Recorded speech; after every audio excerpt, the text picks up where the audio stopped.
Section IV. Communication. NTA NET JRF Lecture. By Dr. Anjani Kumar.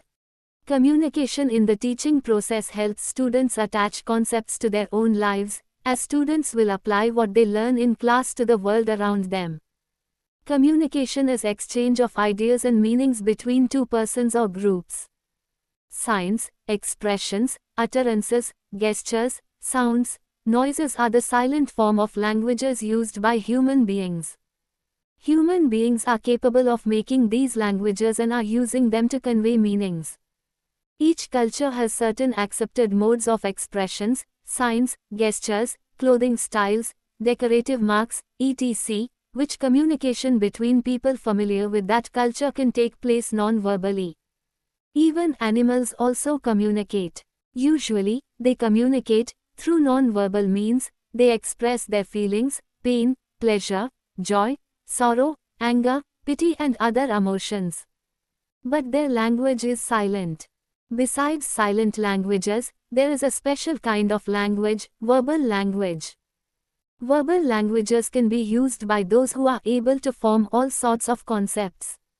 Since only human beings are able to form all sorts of concepts, therefore verbal languages have been evolved from and confined only to humans.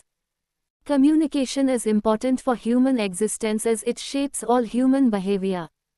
It can be solved that communication is an ongoing process in the world of humans, animals and plants and is as vital as life itself. Definitions. Generally, we define communication as the process of transfer of information between two sources with the information being understood by both. Some remarkable definitions of communication are given below. 1. According to Kelly, communication is a field of knowledge dealing with the systematic application of symbols to acquire common information regarding an object or event. 2. According to Luther, it is the transmission of commonly meaningful information. It is a process that involves the exchange of behaviors. 3. According to A.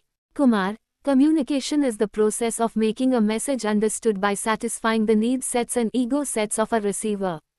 4. According to Katz and Kahn, communication, the exchange of information and the transmission of meaning, is the very essence of a social system or an organization. 5. According to Dr. McFarland, communication is the process of meaningful interactions among human beings. It is a process by which meanings are perceived and understandings are reached among human beings. 6. According to Brown, communication is a process of transmitting ideas or thoughts from one person to another for the purpose of creating an understanding in the thinking of the person receiving communication. 7. According to Anderson, communication is a dynamic process in which man consciously or unconsciously affects the cognition of another through materials or agencies used in symbolic ways. 8. In the view of Sanborn, communication is the process of sending and receiving messages. 9. According to Fauconnier, communication is nevertheless an attempt at making common the basic condition for the origin, the existence, and the development of every social relationship. 5. According to M. T. Myers and G. E. Myers, communication refers to a special kind of patterning, which is expressed in a symbolic form. For communication to take place between or among people, two requirements must be met. A symbolic system must be shared by the people involved. We need to speak the same language or jargon or dialects. And B. The associations between the symbols and their reference must be shared. 6. According to Fortune, it is the procedure whereby one mind affects another. 7. According to Fearing, it is a two-way process which cannot be adequately understood in terms of simple engineering or mechanical analogies. It is uniquely a human relationship from which emerge all civilizations and culture without which man as we know him could not survive. 8. According to C. Howland, communication is the process by which an individual, the communicator, transmits stimuli, usually verbal symbols, to modify the behavior of the other individuals. 9. According to L. Allen, it is the sum of all the things one person does when he wants to create understanding in the mind of another. It is a bridge of meaning. It involves systematic and continuous process of telling, listening and understanding. 10. According to Wilbur Schramm, the mechanism through which human relations exist and develop. Evolution of communication. 1. Silence phase. Primitive men were moving without language for their business of living. But there were big sounds all around them. Lions roaring, huge trees falling, heavy rains falling on mountain tops with peculiar thuds, thunder following lightning, gurgling rivers formed from noisy waterfalls, and so on.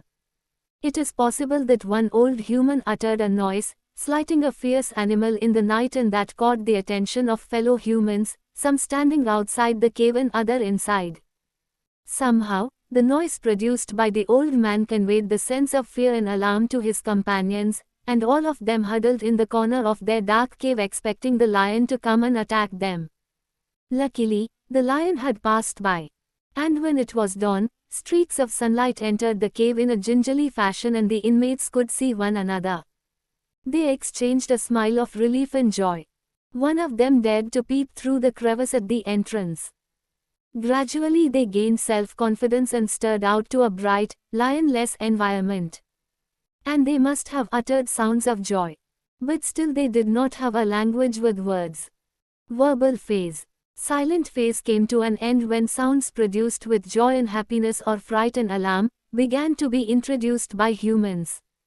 Gradually, sounds began to acquire meanings, some with joy and happiness, others with fright and alarm. A third set of sounds, of the ouch family, began to be associated with pain. Thus evolved their unwritten sound dictionary. Humans of a certain region had their own characteristic set of sounds to express their meanings. In course of time, not just a few years, but centuries or even millennia, humans of small settlements, probably agricultural settlements near big rivers, meaningful speech evolved. It happened some 35,000 years ago. If we take 35,000 years as one calendar year, the technique of writing and the materials for writing, such as palm leaves, papyrus, the stylus, parchments, dyes, natural inks, vellum, scrolls, etc., developed some 6,000 or 7,000 years ago, in the third week of October in imaginary calendar. Lithoprinting. 2nd century AD was the starting period for litho, stone, or wooden block printing. Writing had evolved in the 7th or 8th millennium BC. It is said that it developed in the Euphrates-Tigris delta, in the region of Phoenicia, Sumeria or Arcadia. What is important is that the people of that region started to make marks on the clay or sand for sounds, each cuneiform figure representing a sound. Invention of writing was really a great achievement of humankind.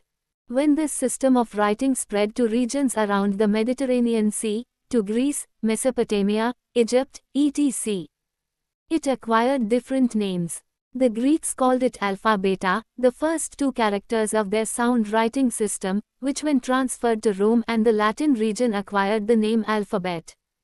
The Egyptians called their system hieroglyphic, priests' writing, literally, and the people of the Indus Valley, of Mohenjo-daro and Harappa called it Brahmi, the language of the gods. Individual letter blocking. Whatever was written in clay cuneiform style or using stylus took a long time to complete. Humans needed a quicker form or device for replication of a written document, especially religious text, accounts of the quantity of grains coming to the temples from different sources, etc. Printing originally meant hand printing or making imprints by the hand. Gradually, impressions were made on wood, by cutting and chiseling, and on stone, lithography, and these etchings were copied onto parchments or paper, from papyrus, using natural dyes, later called printing inks. Even this required a lot of time. There arose the need for individual blocks for alphabets. This system of individual letter blocking was invented by the Chinese in the first decade of the 10th century, by a man named Pai Sheng. It spread to Korea in the 11th century. The Koreans perfected a system of printing from these individual movable letter blocks. The system was prevalent in the Far East in the 11th, 12th and 13th centuries. Movable type printing. It were the travelers who got credit to carry on knowledge from one part of the world to other. Marco Polo, The great European traveler and travelogue writer was greatly impressed by the system of printing from movable types. Probably he carried the information to Europe after spending 2 decades in China and the Far East. He probably impressed upon scholars and printers about the desirability of printing from movable types. But it was left to a goldsmith in Mainz, Germany, by name Johann Gutenberg to use the new system, movable type printing, in Europe. This happened in 1450 AD, that is, in the middle of the 15th century. After the invention of writing in the 7th or 8th century BC, Gutenberg's invention was the second great revolution in communication. It accelerated the process of printing. In 1 year, the number of books printed in Europe rose to 25,000 copies from the mere 25 copies produced in the pre-Gutenberg era. See, printing on a large scale. Back to our imaginary calendar. Gutenberg's technological marvel, the first major step in mass communication, printing on a large scale, occurred on or about December 27 of our magic calendar. D. Telegraph system. The telegraph system, also known as the Morse code, was developed by Samuel F.B. Morse of the United States in 1844. Originally intended for exchanging messages between trading and military posts, the telegraph was first used in a big way for maintaining contacts between and among railway stations. The railways became the chief commercial artery by mid-19th century in England, North America and most parts of Europe. Then they spread to the colonies of England, Holland and other Western powers. Soon the telegraph system became widespread in the European and American colonies throughout the world. On our calendar, this event could be said to have occurred on December 30th. In a few seconds, from the invention of the telegraph by Morse and others, wireless telegraphy in the radio emerged, mainly to maintain quick contacts between corporations on the land and their ships at sea.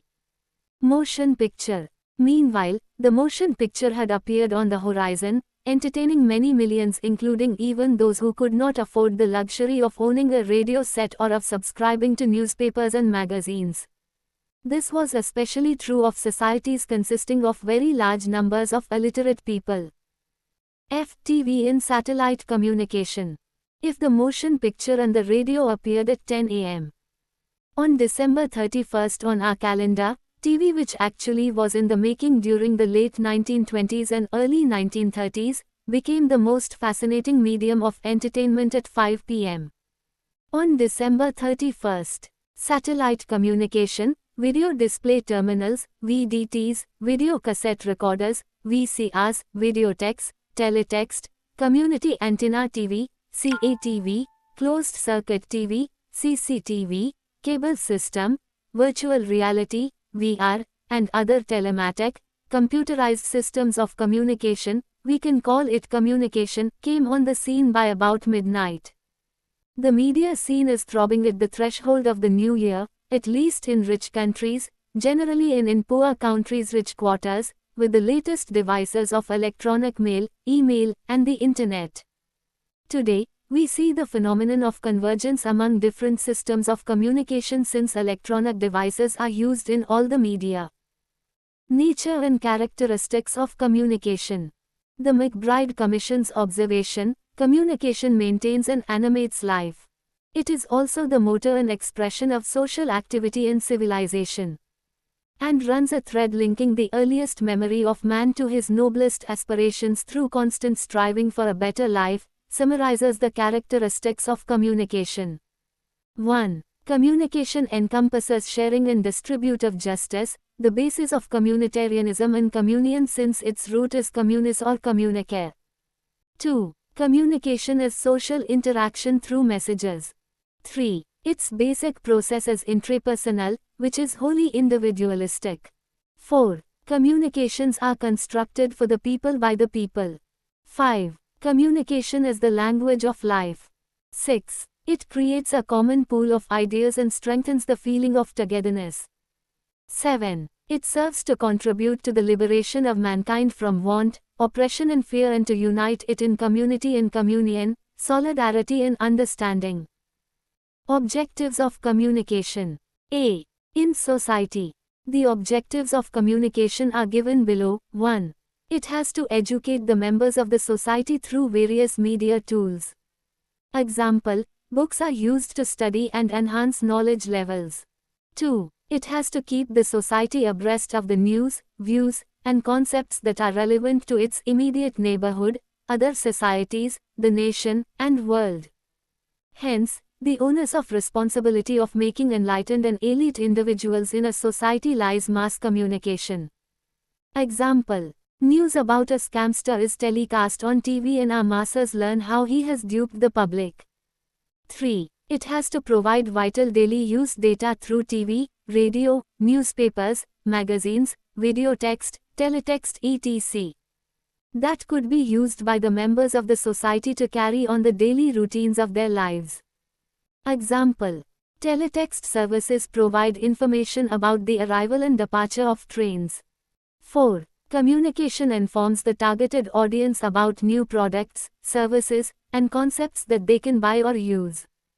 These products, services, and concepts can be old or new for the targeted receivers. Thus, communication informs the new targeted audience about old products, services, and concepts. It also informs the targeted audience about new products, services, and concepts with equal finesse. Example, ads of clearance sales. 5. Communication motivates people take some actions in their own interest or in the interests of the place, society, nation, or the world. 6. It continuously impinges upon the minds of the audience and tells them about various products, services, concepts. These concepts need not be of a commercial nature. Certain communication exercises are executed to keep the audience informed and make them take certain actions. Such action or behavior patterns develop the audience or preserve the social, political, environmental, or intellectual norms in which these audiences thrive. 4. Through its wide reach, communication transforms the society. It gives information to the elements of the society. Such sets of information could be related to local polity, economy, health, sports, entertainment, global polity, the sciences, etc. Hence, it changes their thought processes and makes them modern human beings. In this context, its powers are incredible. Mass communication has the capability of transforming traditional non-participant societies into modern participant societies. 5. Communication acts, in the societal context, to dissuade the masses from doing such things, or buying such products or services as are harmful to their health or to the society in general. 6. It has to entertain the members of a society through some mass media tools to make them relaxed and prepared for their next bouts of tough life. Example, a child plays internet games in a net parlor. 7. It has to inform the society about various phenomena or events so that its members could take situation-specific decisions for avoiding, using or facilitating such phenomena. Example, people cast their votes when the media urge them to do so. Hence, they keep the democratic traditions of a country alive and morally upright. B. In an organization, communication integrates various activities of any organization, therefore, is essential for the internal operations of the organization. It helps the management of a firm managed most effectively. All the three levels of management, strategic, tactical and operation, depend upon finely designed and transferred messages that, in turn, deliver concrete results in the organizational context. Today's corporate world is tout a fait dedicated to the art and science effective communications. Every manager must learn how to communicate with the members of the external and internal environments of his firm, lest his firm should pay the price of his ineptness in its operational gamut. The goals at this level are primary and secondary. Primary goals. 1. It monitors the performances of the employees at all the levels. It also controls the working of employees by monitoring their performances and taking corrective actions. 2. It develops an attitude among the employees that is necessary for motivation, cooperation, and job satisfaction. 3. It establishes and informs the members of the organization about its goals. 4. It develops plans for the achievement of such goals. 5. It is used to lead, direct, and motivate people. It helps the top brass create a climate in which people may like to contribute with zeal and elan. Its aim is to ensure that status and authority of every employee is accepted. 6. It prepares workers for organizational changes, which are likely to be implemented in the organization in the future. 7. It encourages suggestions from subordinates in work conditions. 8. It helps in reduction of costs, proper use of materials, time management, work study, time study, and identification of deviations from predefined norms. Thus, it ensures that the productivity of the firm improves. 9. It improves labor management relations by keeping both in contact with each other. 10. It satisfies the needs of employees for recognition and a sense of belonging. Secondary goals. 1. Communication helps the managers of a firm stop or check gossips, rumors, and grapevine. 2. It elicits suggestions from subordinates for improvement of work conditions and environment within the firm. 3. It satisfies the needs of employees of a sense of belonging to the firm. It also helps the management improve the quality of work-life (QWL). Hence, the employees feel that they are loved by the firm. 4. It maintains intra-organizational relations through informal communication channels. 5. It entertains employees, though on rare occasions, through informal get-togethers, parties, and festival celebrations. B. In the external environment of an organization. 1. It advertises the products, services, and policies of the firm for the sake of knowledge of the customers of the firm. 2. It informs customers about changes in a product or product lines. 3. It builds a healthy image of the company in the media so that shareholders maintain their faith in the company and new investors are attracted to invest in it. It also creates a clean image of the company in the government and bureaucratic corridors so that financial and legal hassles are minimal for the company. 4. It informs the society, concerned government institutions, and NGOs about the social work, charity work, and environmental issues handled by the company so that a clean and humanity-oriented image could be formed in the minds of masses and the officials of the government. 5. It uses propaganda, PR, and publicity for achieving the long-term and short-term goals of the firm. These goals can be achieved if it wins the public's, various ministries or departments of the government, and NGOs in its favor. It uses propaganda, PR, and publicity to do so. This is the latest trend in the realm of communication and seems irreversible at least for now. Functions of communication. 1. In the individual context. I. It provides knowledge. E. It gives way to commercial success. E. It enforces and adjusts behavioral patterns. IV. It helps in socialization. V. It creates legends. 2. In the social context. I. It educates people and makes them capable on various fronts. E. It persuades the targeted subjects to buy products or services. E. It generates enthusiasm in the minds of the targeted subjects to develop or modify views on particular issues. And IV. It dissuades them from eschewing some habits, products or services that are harmful to them or to the society in general. V. It provides information. V. It helps in social revolution and transformation. V. It performs incidental neutral functions. V. It builds an image of individuals or of non-business organizations in the minds of the masses. 3. In the organizational context. I. It serves as an essential tool for direction. E. It assists in decision-making. E. It keeps the employees enlightened. IV. It informs the employees informed about their obligations. V. It builds good employer-employee relations. V. It facilitates the basic management process. V. It directs with finesse. V. It interacts with the members of the external environments. X. It acts as a basis for MBO. X. It coordinates employees' actions. She. It promotes leadership effectiveness. Xi. It gives feedback of the lower cadres.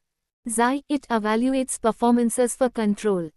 Types of communication. A. On the basis of the number of participants. This classification of communication is based on either a man communicate with himself, or two men communicate with each other, or more than two men are indulged in this act. 1. Intrapersonal communication. When a man communicates with himself to develop useful ideas. 2. Interpersonal, dyadic communication. When a person communicates his thoughts to another person. 3. Intra-group, multiadic communication. A complex form of communication which occurs between more than two individuals. Intergroup, association, communication. The communication which involves two groups. Organizational, institutional, communication. The form of communication which is used in business enterprises. Public communication. The form of communication in which public, which can be heard and addressed, is involved.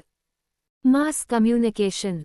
When a person or firm communicates with a very large group of people or society without meeting them in a conference hall or meeting room.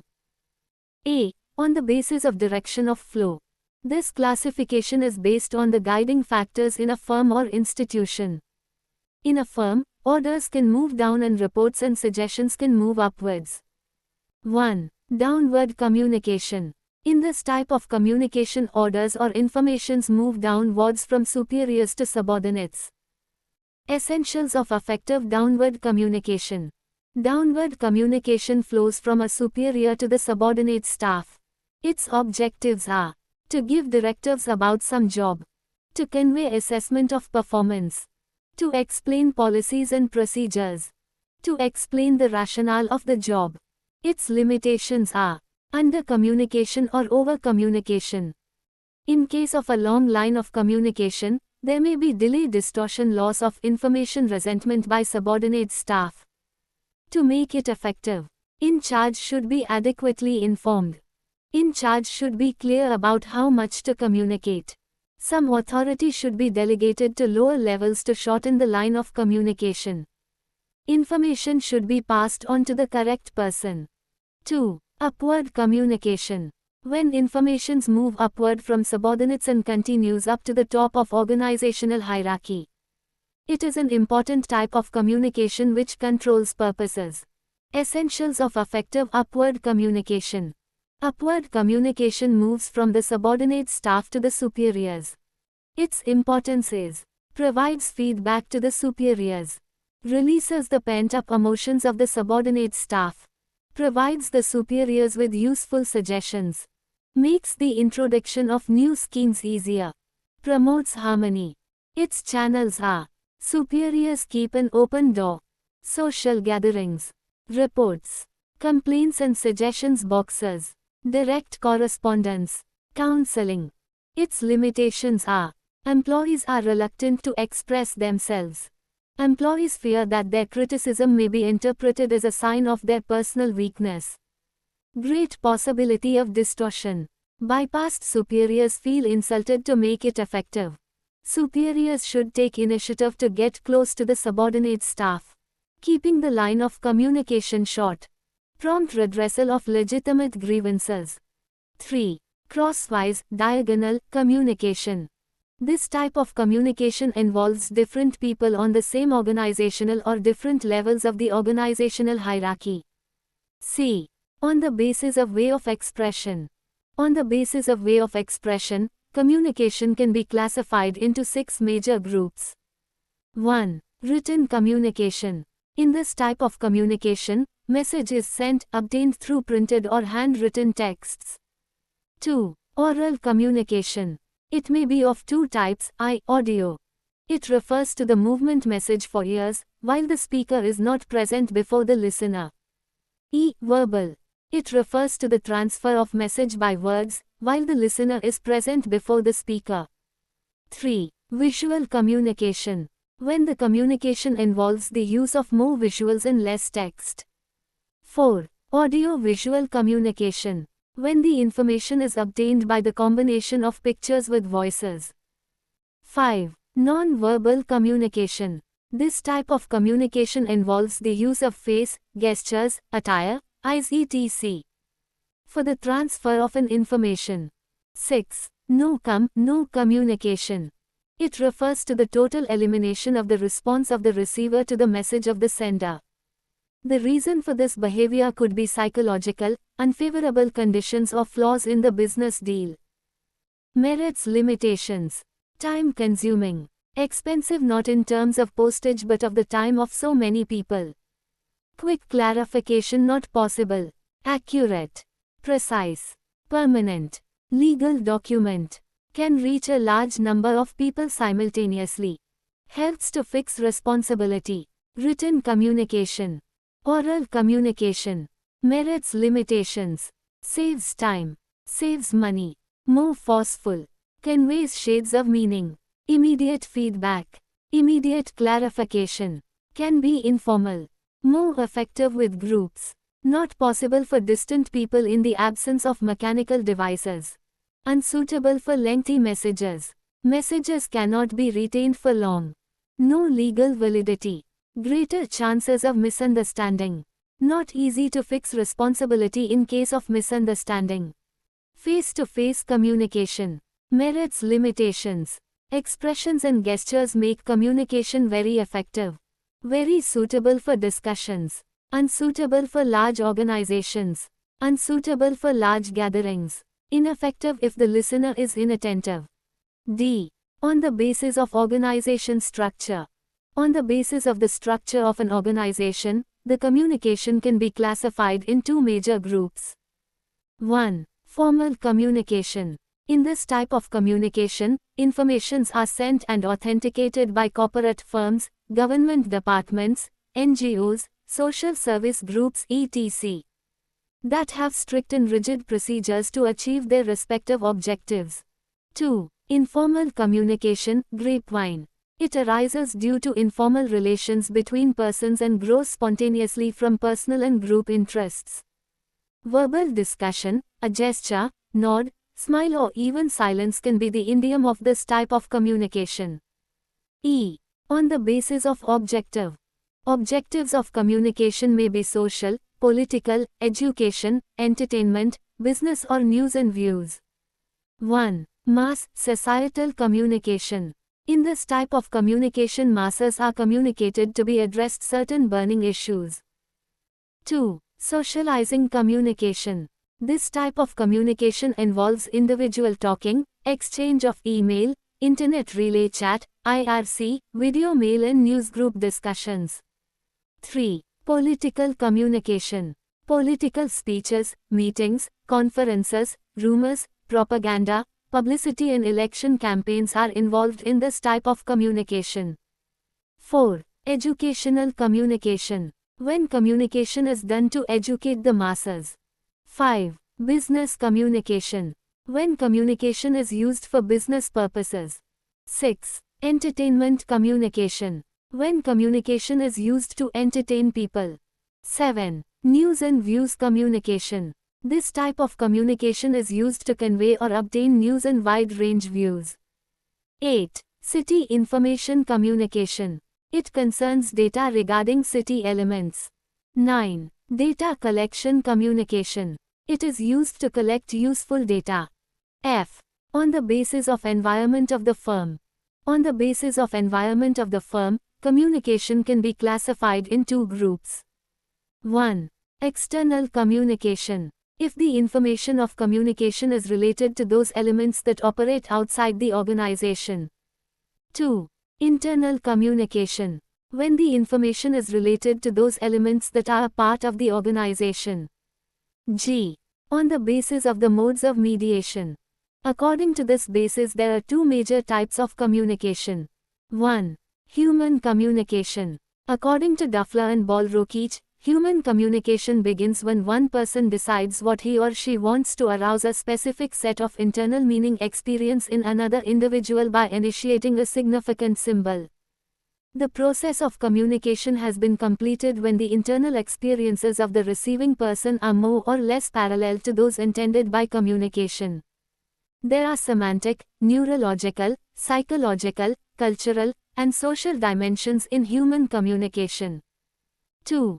Mediated communication. This type of communication involves the use of media to send the message across to the receiver. The media would be used when we plan to communicate with I. Another person IV. Institutions 2. A group of people V. Public and 3. Organizations V. The masses. The communication model for verbal and non-verbal message. Verbal, non-verbal, noise, source encoding, implications, message, actions, decoding, inferences, receiver verbal skills, clarify meaning, non-verbal skills, read. Balossa's SMCR model of communication. Encodes decodes source communication skills attitudes knowledge social system culture message content elements treatment structure code receiver communication skills attitudes knowledge social system culture channel hearing seeing touching smelling tasting. Barriers to communication. Barriers to communication are those factors which produce obstacles in the way of reaching message to the receiver. There are 5 kinds of barriers to communication. 1. Personal barriers. Barriers may arise at any stage of communication process. They may arise at 1. The sender's level, 2. The encoding level, 3. The transmission level, 4. The receiver's level, 5. The feedback level. Human beings differ from one another because of different geographical, economic, social, educational or occupational backgrounds. Some characteristics are inherited by them due to their birth, family backgrounds, upbringing or social events that are unique to them. These include B. Biases, E. Mental faculties, C. Perceptual variations, F. 5 senses and personal emotions, D. Competencies, G. Psychological problems. 2. Semantic barriers. Semantic is the science of meanings. A word can carry as many as 500 meanings. Semantic barriers arise due to differences in meanings, which people attach to the different words. The meanings of the words are not in the words. These are thus. A poor choice of symbols or their confused meanings could distort communication.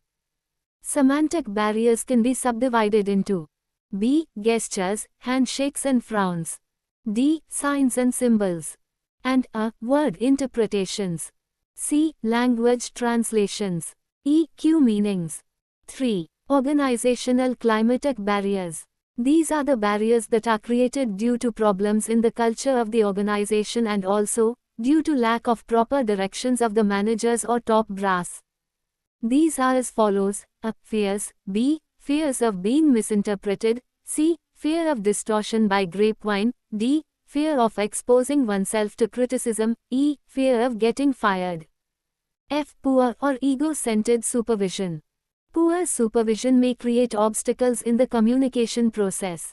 Typically, the person may think that he is being ignored or dominated.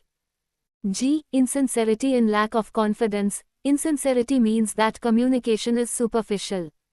Lack of confidence means that the message or the communicator of the message is not trustworthy. 4. Organization structure barriers.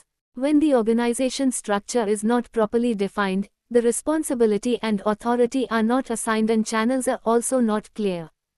Thus, communication is likely to be ineffective and even harmful.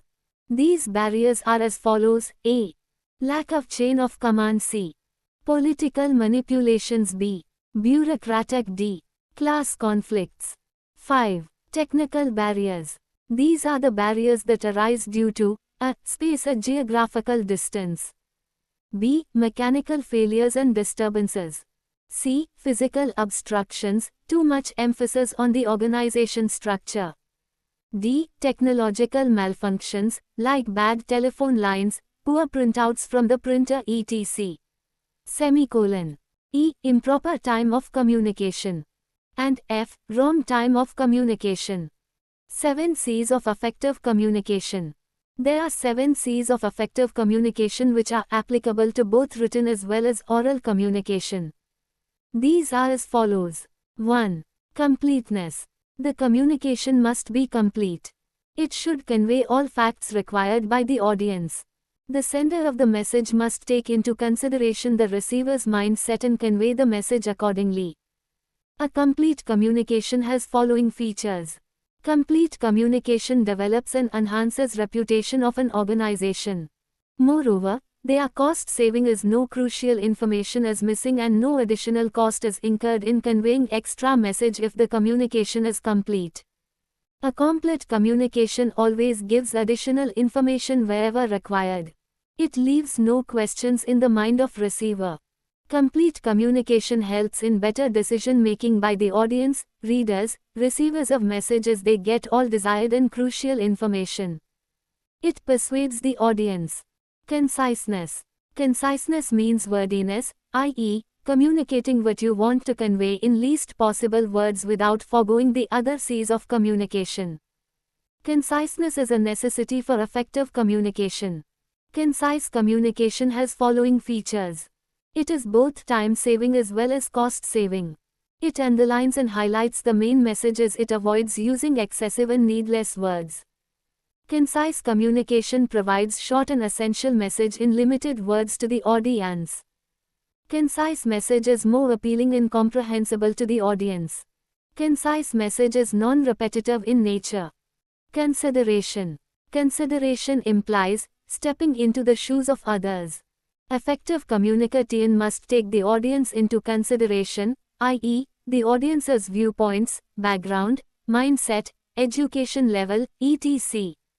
Make an attempt to envisage your audience, their requirements, emotions as well as problems. Ensure that the self-respect of the audience is maintained and their emotions are not at harm. Modify your words in message to suit the audience's needs while making your message complete. Features of considerate communication are as follows. Emphasize on you approach. Empathize with the audience and exhibit interest in the audience. This will stimulate a positive reaction from the audience. Show optimism towards your audience. Emphasize on what is possible rather than what is impossible. Lay stress on positive words such as jovial, committed, thanks, warm, healthy, help, etc. Clarity. Clarity implies emphasizing on a specific message or goal at a time, rather than trying to achieve too much at once. Clarity in communication has following features. It makes understanding easier. Complete clarity of thoughts and ideas enhances the meaning of message. Clear message makes use of exact, appropriate and concrete words. Concreteness. Concrete communication implies being particular and clear rather than fuzzy in general. Concreteness strengthens the confidence. Concrete message has following features. It is supported with specific facts and figures. It makes use of words that are clear and that build the reputation. Concrete messages are not misinterpreted. Courtesy. Courtesy in message implies the message should show the sender's expression as well as should respect the receiver. The sender of the message should be sincerely polite, judicious, reflective and enthusiastic. Courteous message has following features. Courtesy implies taking into consideration both viewpoints as well as feelings of the receiver of the message. Courteous message is positive and focused at the audience. It makes use of terms showing respect for the receiver of message. It is not at all biased. Correctness. Correctness in communication implies that there are no grammatical errors in communication. Correct communication has following features. The message is exact, correct and well-timed. If the communication is correct, it boosts up the confidence level. Correct message has greater impact on the audience, readers. It checks for the precision and accurateness of facts and figures used in the message. It makes use of appropriate and correct language in the message. Awareness of these 7 C's of communication makes you an effective communicator.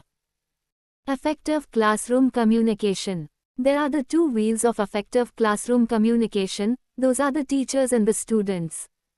A teacher with a blazing character and freed from commercial taint can be expected to command the respect and admiration of the pupils and produce the necessary effect on their minds by way of helping them manifest the perfection that is already in them. According to Indian tradition, student-teacher relationship was inaugurated by the religious ceremony called Upanayan. It is not like the admission of a pupil to the register of a school or a college on his payment of the prescribed fee. The spiritual meaning of Upanayan is that the teacher holding the pupil within him as in a womb, impregnates him with his spirit and delivers him in a new birth. The pupil is then known as a Dvija, born afresh. In the home of the teacher, the students were treated like his own son. Here the personal touch and living relationship between the pupil and the teacher make education. The students belong to the teacher and not to an institution. In the modern school system, the teachers teach the pupils by class and not as individuals with their differences. Like an automation, the teacher enters into the classroom at the appointed time and delivers as best as he may on his intellectual load. At the stroke of the hour he mechanically walks out. Thus every day the teacher stranger meets the student strangers only in the classroom. As a rest of which life does not come in contact with life. Indian tradition proves that education becomes effective and fruitful only to the extent to which there is personal touch between the teacher and the taught. While in the classroom, the teacher is a master of the classroom, he is a companion, while looking after their personal needs, he plays the role of a matter. He is a playmate on the game field. Such varieties in their relationship keep the position of teacher high. To the pupil, it is a rare privilege to be with a teacher whom he observes in various roles. Therefore, those who work as teachers should have a natural feeling in respect of student-teacher relationship. Consequently, students become humanized and learn to live and act like normal human beings. They become thoughtful, concerned, courageous and dedicated men and women in future. Effective communication tips for the classroom. Communicate respectfully. Respect is the foundation of effective communication, especially in the classroom. Teachers and students demonstrate respectful communication in the following ways: use a tone that is honest and tactful, choosing words that are appropriate to the situation and non-inflammatory. When taking on a listening role, make eye contact and focus on the speaker.